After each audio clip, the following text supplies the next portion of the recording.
Welcome, friends. Welcome in English Made Easy channel. Today we will talk about tenses, and this video will make you the tenses made easy.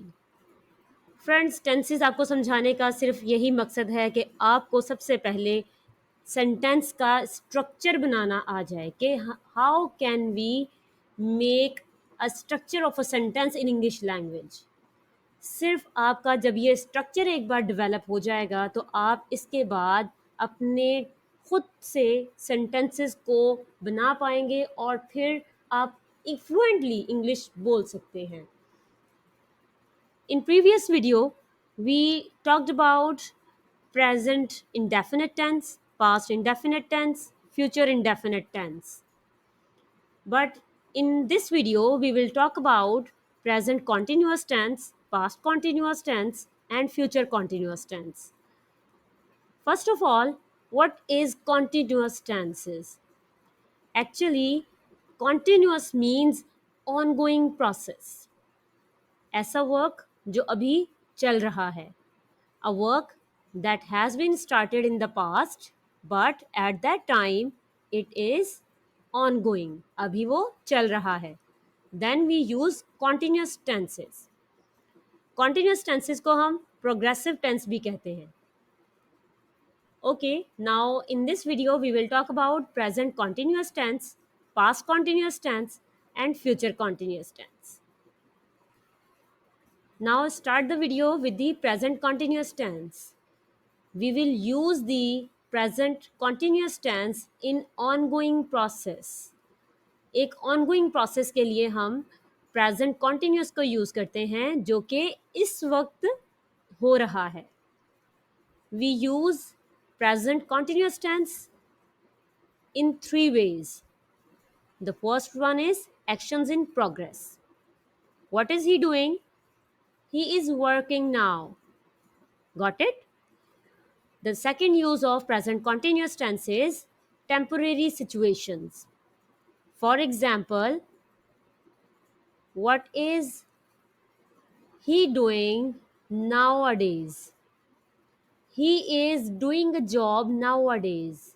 That's a temporary situation. Uses third use जो है changing situations.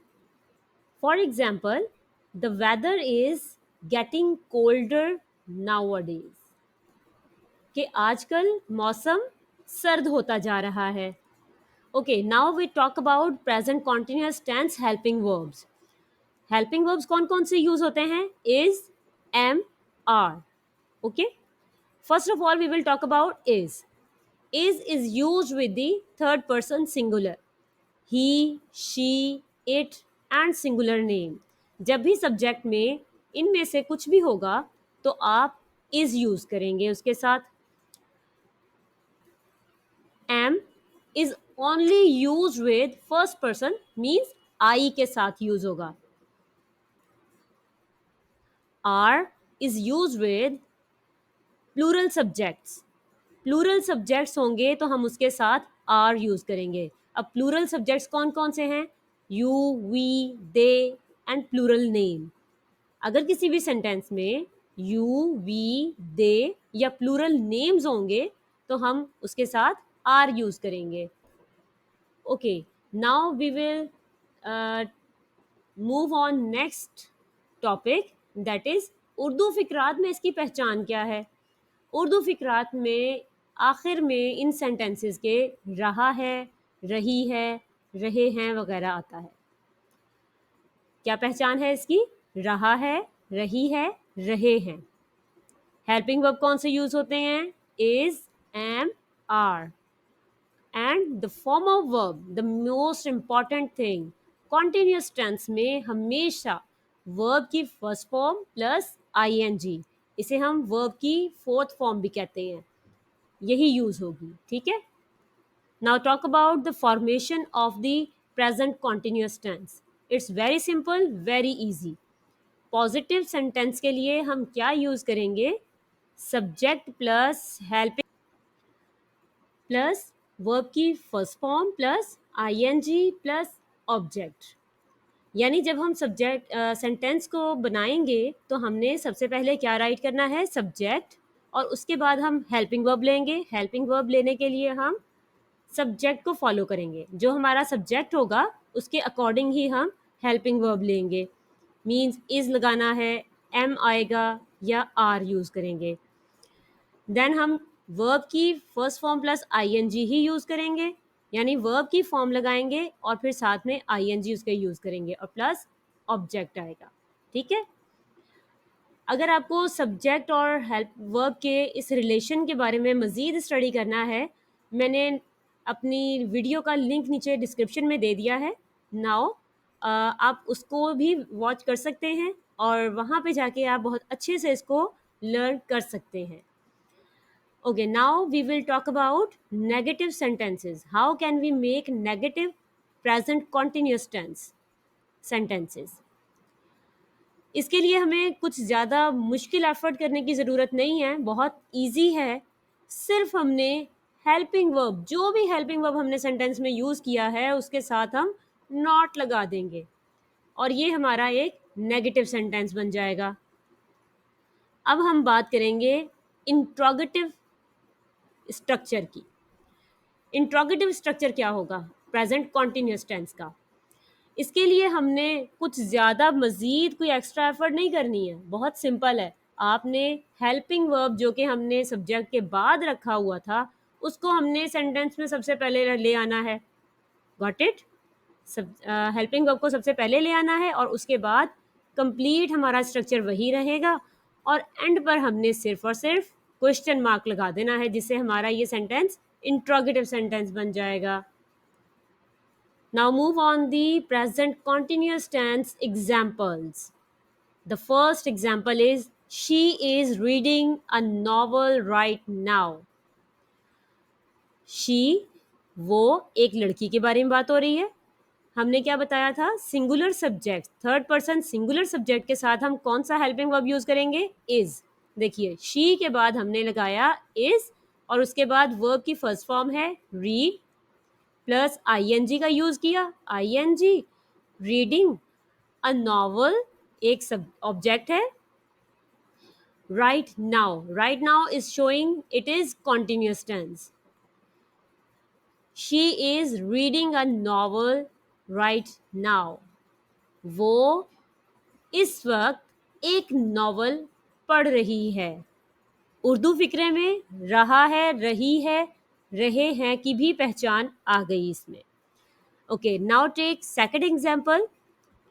We are having dinner at 7 p.m. Hope you will understand. We is a plural subject, then we use are with this. Okay, now take third example. The kids are playing in the garden. अब तो आपको अच्छे से समझ आ रहा होगा कि the kids एक प्लूरल सब्जेक्ट है और उसके साथ हमने कौन सा हेल्पिंग वर्ब लगाना था। Okay, now take fourth example. He is not working on weekends. अब ये नेगेटिव सेंटेंस की एग्जाम्पल है। हमने देखें क्या मैंने बताया था कि हेल्पिंग वर्ब के बाद जस्ट हमने नॉट लगा दिया तो ये हमारा क्या बन जाएगा, नेगेटिव सेंटेंस। देखिए हेल्पिंग वर्ब इज के बाद हमने नॉट लगा दिया, ये नेगेटिव सेंटेंस बन गया। Now take fifth example. Are they watching a movie tonight.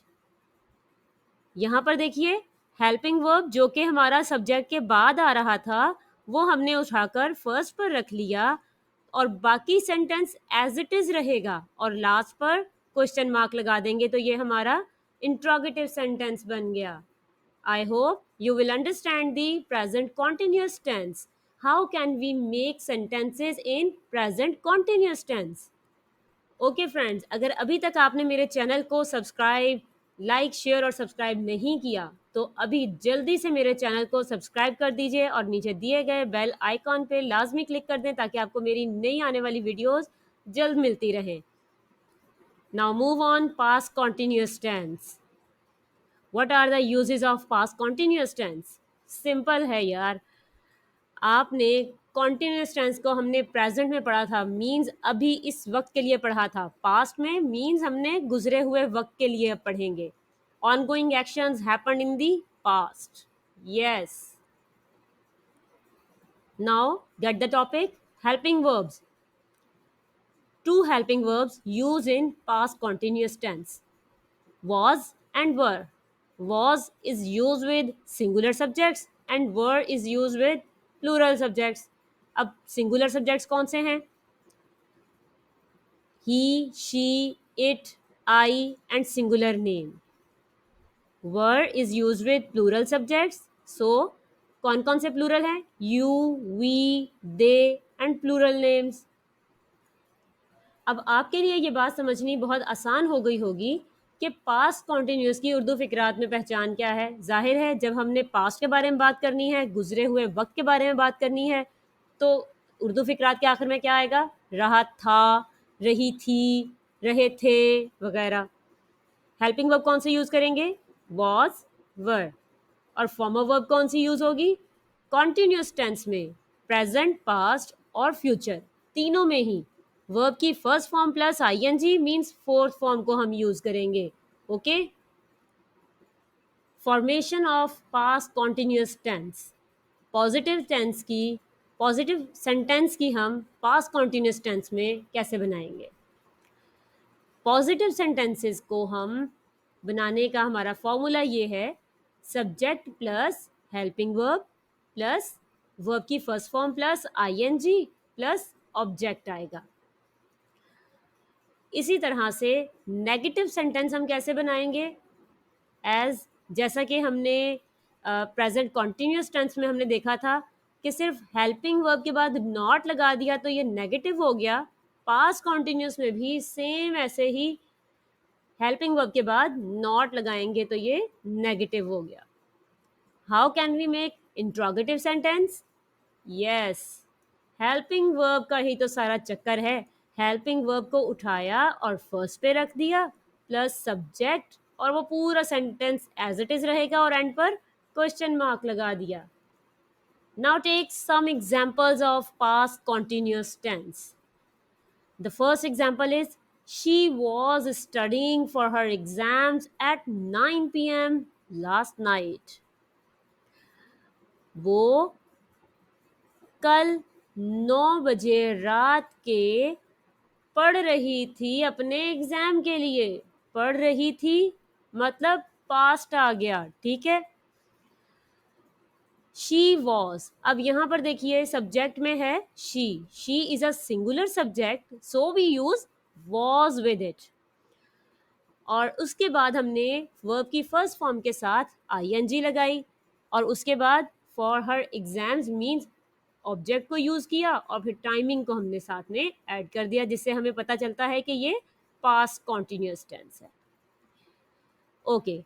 Now we will talk about the second example. We were watching a movie when the storm started.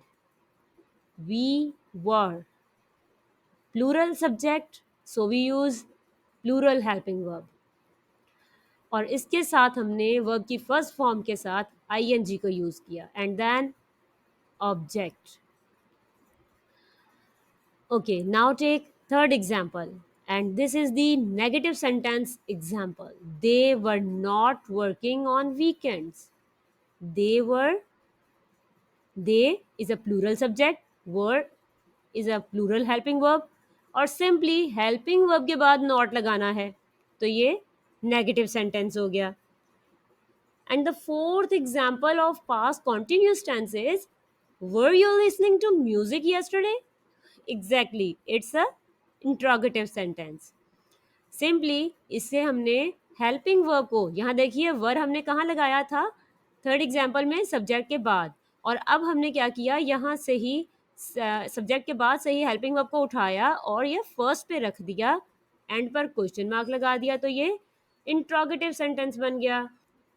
Oh my dear friends, अगर अभी तक भी आपने मेरे channel को like share subscribe नहीं किया तो प्लीज़ जल्दी से मेरे चैनल को सब्सक्राइब कर दीजिए ताकि मेरी नई आने वाली वीडियोस आपको ऐसे ही मिलती रहे. Now we will talk about future continuous tense. Future means आने वाला वक्त और on continuous means ongoing process, के आने वाले वक्त में जो ऑनगोइंग प्रोसेस है उसके बारे में बात की जाएगी. Now talk about the uses of future continuous tense. The first is predictions with evidence.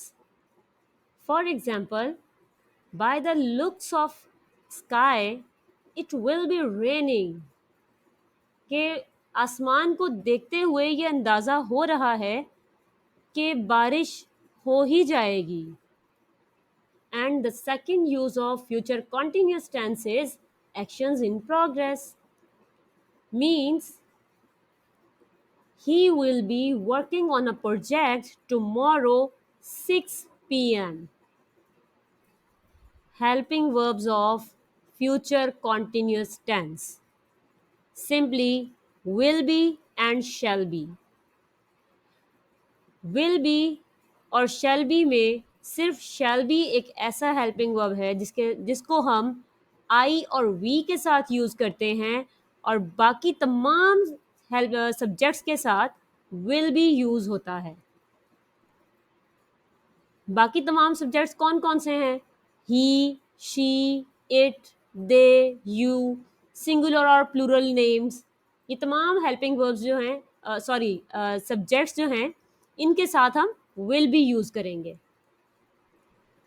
Recognition, future continuous tense recognition क्या है? उर्दू फिकरात के आखिर में रहा होगा, रही होगी, रहे होंगे वगैरह आता है. हेल्पिंग वर्ब कौन से यूज होते हैं? Will B, shall be. Farmer verb, yes, जैसा कि हमने पहले कहा प्रेजेंट और पास्ट में जैसे हमने बताया था कि कौन सी फॉर्मर वर्ब थी, वर्ब की फर्स्ट फॉर्म प्लस आईएनजी, इसमें भी सेम हम यूज करेंगे. Now we will talk about formation of future continuous tense. Positive sentence कैसे बनाएंगे? सबसे पहले सब्जेक्ट राइट करेंगे एंड देन हेल्पिंग वर्ब.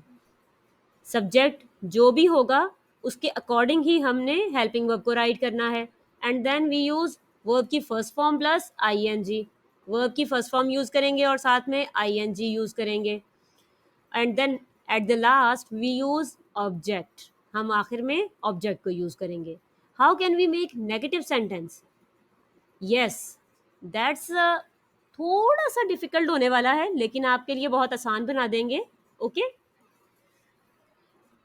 पिछले सेंटेंसेस में जैसे हमने देखा था, टेंसेस में हमने जैसे देखा था कि हेल्पिंग वर्ब के बाद हमने नॉट लगा दिया था तो उसमें नेगेटिव सेंटेंस बन गया था. But in future continuous tense helping verb कौन से हैं? Will be and shall be. So will और शैल के बाद हमने नॉट लगाना है, बी को हम नॉट के बाद यूज करेंगे. देखिए यहाँ पर जैसे फॉर एग्जाम्पल सब्जेक्ट के बाद हेल्पिंग वर्ब है, हेल्पिंग वर्ब के बाद नॉट लगाएंगे. हेल्पिंग वर्ब किसको लिया है? एज अ विल और शेल को. फिर उसके बाद नॉट लगा दिया और उसके बाद बी को यूज करेंगे and then first form of verb plus ING plus object. Interrogative कैसे बनाएंगे? सेम यही जो बात अभी हमने नेगेटिव बनाने के लिए की थी, यानी हेल्पिंग वर्ब को नेगेटिव से हेल्पिंग वर्ब के बाद नेगेटिव लगाया था और फिर हमने बी को यूज किया था. एज इट इज इंट्रोगेटिव के लिए भी हम हेल्पिंग वर्ब को फर्स्ट में ले आएंगे लेकिन बी जो है वो अपनी जगह पर स्टिल रहेगा, उसको हम नहीं इधर से उधर मूव करेंगे. Okay and then at the last we put the question mark. Now take some examples of future continuous tense. The first example, she will be studying for her exams at this time tomorrow. कि कल इसी वक्त वो अपने exams के लिए पढ़ रही होगी. उर्दू पहचान रही होगी और टाइम से हमें पता चलता है कि ये फ्यूचर के बारे में बात हो रही है. अब यहाँ पे देखिए सब्जेक्ट के बारे में बात करते हैं. शी के साथ हम कौन सा हेल्पिंग वर्ब यूज करेंगे? Will be. ओके और फिर first form of verb plus ING and then we use object. Okay now take second example. I और वी के साथ हमने क्या देखा था कि शेल को यूज करते हैं. आजकल जो फ्यूचर कॉन्टिन्यूस टेंस यूज़ हो रहा है उसमें हम तमाम सब्जेक्ट्स के साथ विल यूज़ कर सकते हैं। आई और वी के साथ कोई रिस्ट्रिक्शन नहीं रह गई कि अब आप सिर्फ शैल ही यूज़ करें। Okay, now we shall be watching a movie when you arrive. Now take third example, they will not be working on weekends. Now understand the negative sentence. Will और शैल के बाद हमने कहा था कि not लगेगा और उसके बाद बी आएगा। Okay, now do you understand that? Okay, fine. Now take third example, sorry fourth example. Will you be listening to music while you work? यहां पर हमने जो हेल्पिंग वर्ब था विल या शेल, दोनों में से जो भी यूज करेंगे उसे हम सब्जेक्ट से पहले ले आएंगे, बट बी को हमने उसकी जगह पर ही रहने देना है। सब्जेक्ट के बाद कंप्लीट सेंटेंस वैसे ही रहेगा और एंड पर क्वेश्चन मार्क लगा देंगे। होप कि आपको तमाम टेंसेस बहुत अच्छे से समझ आ गए होंगे। Now take an overview of the present, past and future continuous tenses. We use present continuous tense to tell about ongoing actions, temporary situations, and changing scenarios in English language. We use past continuous tense in the ongoing actions that happenings in the past. And future continuous tense, we use this tense to tell about ongoing actions that happened in the future. Okay friends, hopefully कि आपको तीनों tense अच्छे से समझ में आ गए होंगे और अब आप अच्छे से इनकी प्रैक्टिस करेंगे और नेक्स्ट आप इनके स्ट्रक्चर को फॉलो करते हुए टेंस सेंटेंसेस को अच्छे से बना सकेंगे। Thank you for watching this video. Please like, share and subscribe my channel and don't forget to press bell icon ताकि मेरी new videos आपको जल्द से जल्द मिलती रहे। Thank you and Allah Hafiz.